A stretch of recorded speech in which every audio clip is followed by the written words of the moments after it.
como que essa pressão do mundo externo de produtividade, de tem que ser o melhor, tem que produzir mais, tem que ter mais dinheiro, como que isso mexe e como que isso se relaciona ou como isso dificulta esse processo de compaixão com os outros, mas com a gente mesmo. Perfeito, perfeito, Léo. E eu acho que a gente consegue olhar para essas duas vias, né? As relações interpessoais, que Uhum, elas estão sendo muito perpassadas por competição, e a gente sabe que a gente vive numa sociedade na qual a gente está constantemente. A pandemia é um exemplo muito bom disso, né? uhum. Aquela coisa de, bom, eu tô aqui em casa, já assisti todo o Netflix, tô mal, deprimido, e eu olho meus coleguinhas ali no Instagram e tá, sei lá, fazendo francês, pilates, tá super especializado em cursos de não sei o que, e a gente Acordando às 4:30 da manhã o postando o milagre da livro. manhã, enfim, toda essa questão que a gente conhece, né? E aí eu olho pra aquilo e vejo, meu Deus, mas eu tô aqui, o que que eu tô fazendo hoje? Não tenho nem mais série pra assistir no Netflix de tanta série que eu já vi aqui, né? Só que assim, aí a gente esquece de olhar pro contexto. Poxa, a gente viveu uma pandemia, que é uma situação muito complexa a nível mundial, que envolve, enfim, N questões aí. Só que a gente vai muito pra comparação social. E se comparar é um fenômeno que, segundo a abordagem em alguns estudos, ele é natural ao ser humano. A gente se compara. Até por isso que eu tenho uma crítica, às vezes, a algumas falas de se compare menos. Porque tá, ok, a gente tem que se comparar menos, mas como é que a gente faz isso, né? Não, porque realmente o processo comparativo, e eu até tenho um vídeo meu no YouTube que eu falo sobre isso, ele é fundamental. Se eu não sei fazer uma comparação, como é que eu escolho entre o sorvete de chocolate ou de baunilha? Tu não Perfeito, consegue. Tu perfeito. precisa comparar as coisas. E a gente faz isso com a gente. Talvez a questão não é a comparação, mas eu acho que é onde tu vai entrar. É a forma como a gente lida com ela. Exatamente. E a terapia focada na compaixão, ela fala muito sobre isso. A terapia focada na compaixão, ela é uma abordagem que ela é muitas vezes considerada estando no arcabouço das terapias cognitivo-comportamentais, mas ela se afasta um pouco da perspectiva cognitiva, porque ela não vai, não vai ser tão importante para essa abordagem o conteúdo do pensamento do paciente. Se ele Uhum. tem uma crença de abandono, uma crença de defectividade, de desvalor, enfim, N coisas. A terapia focada na compaixão, ela vai falar muito sobre a forma como a gente conversa com a gente mesmo. A forma como eu lido com esse pensamento. Inclusive, o Paul Gilbert, como tu adiantou antes, que ele é o criador da terapia focada na compaixão, ele era um terapeuta com treinamento em TCC, clássica, Uhum. e ele começou a pensar nessa perspectiva de TFC quando ele viu que após a reestruturação cognitiva com os pacientes, ou seja, ele já identificava as distorções cognitivas e trazia pensamentos alternativos frente a isso. Por exemplo, um paciente com uma crença de eu sou um fracasso. Só lembrando, pessoal, crença é basicamente esse óculos, ou seja, esse filtro que eu vejo a realidade, né? Só pra gente estar bem alinhado. Bom, o paciente acredita que ele é um fracassado na vida. Uhum. E aí um trabalho da TCC que a gente faz muito é buscar evidências, né? Buscar, bom, tá, que evidências agora na tua vida tu tem que confirmam ou vão de encontro a isso, né? Vão contra esse ponto. Aí a gente já conseguiu trabalhar isso em sessão. O paciente já viu de não, poxa, eu treinei uma faculdade, eu tenho um MBA, eu fiz mestrado, consegui construir várias coisas, tenho uma carreira sólida, talvez eu não seja um fracasso. Aí, quando o paciente está lá na vida dele e ativa essa crença, a gente fala assim, né? Essa crença surge, ela pula, e ele tá pensando, eu sou um fracasso. Ele lembra na terapia, mas eu trabalhei com o Bolívar, que eu não sou um fracasso, que eu tenho evidências que mostram que eu não sou um fracasso.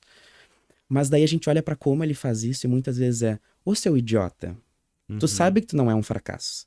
Tu continua sentindo ou pensando que tu é um fracasso, mesmo Se sabendo criticando porque ele tava sentindo, pensando daquela maneira. perfeitamente. Então, vira quase que uma metacrítica. Então, ele começa a se criticar por se criticar, né?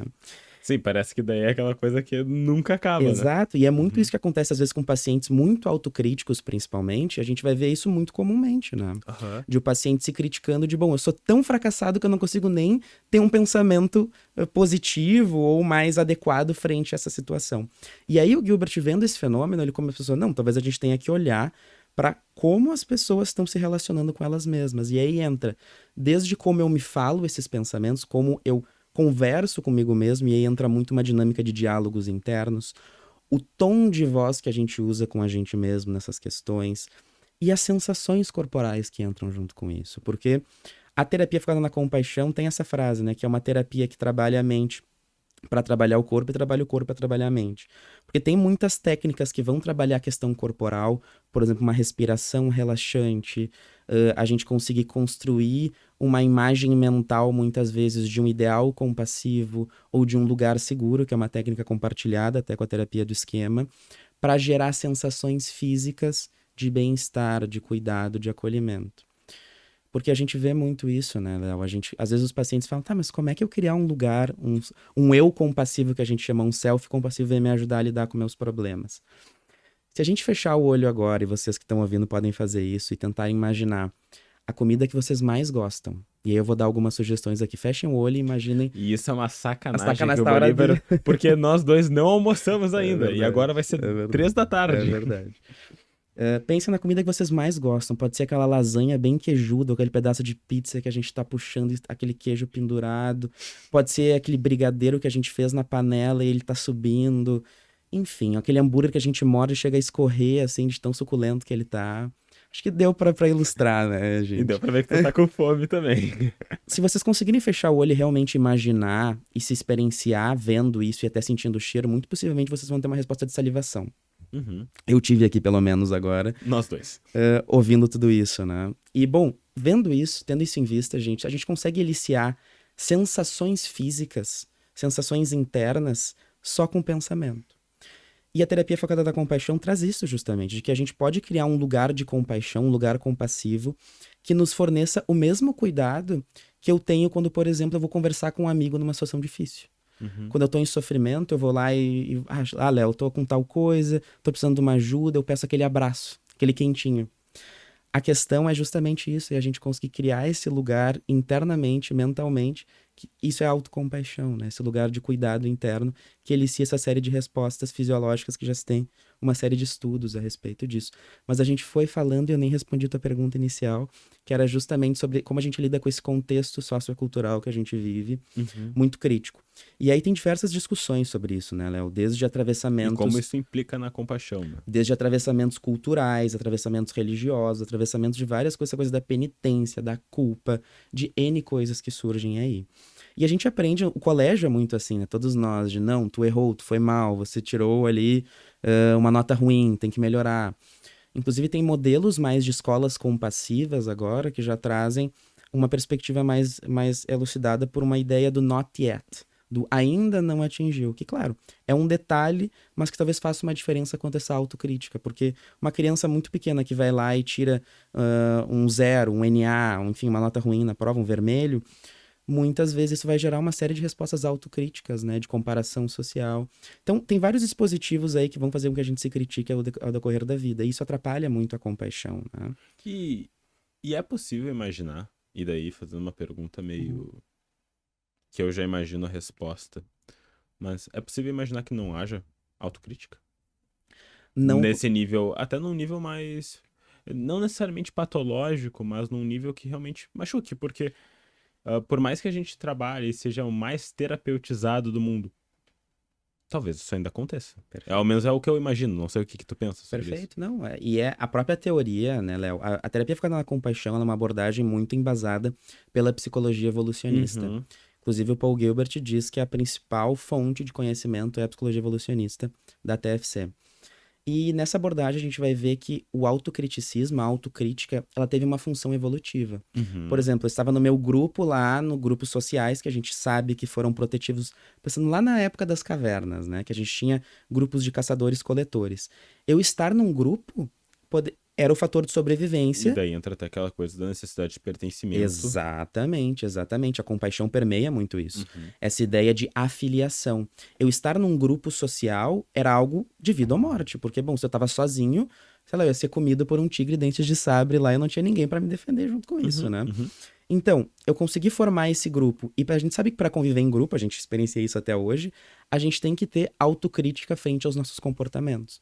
Então, por exemplo, eu tô lá num grupo de amigos e eu falo alguma bobagem, eu ter um nível de autocrítica sabendo que isso machucou alguém no grupo, que isso foi uma bobagem, que isso pode gerar um problema, isso é muito adaptativo para eu conseguir ler meu ambiente e conseguir gerar uma boa convivência. Então, um comportamento adaptativo, ou seja, um comportamento mais adequado de chegar, gurizada, pisei na bola. Exatamente, conseguir se reparar, né? A culpa tem uma função evolutiva muito relacionada a isso, de eu ver que eu feri de alguma forma alguém que é importante pra mim.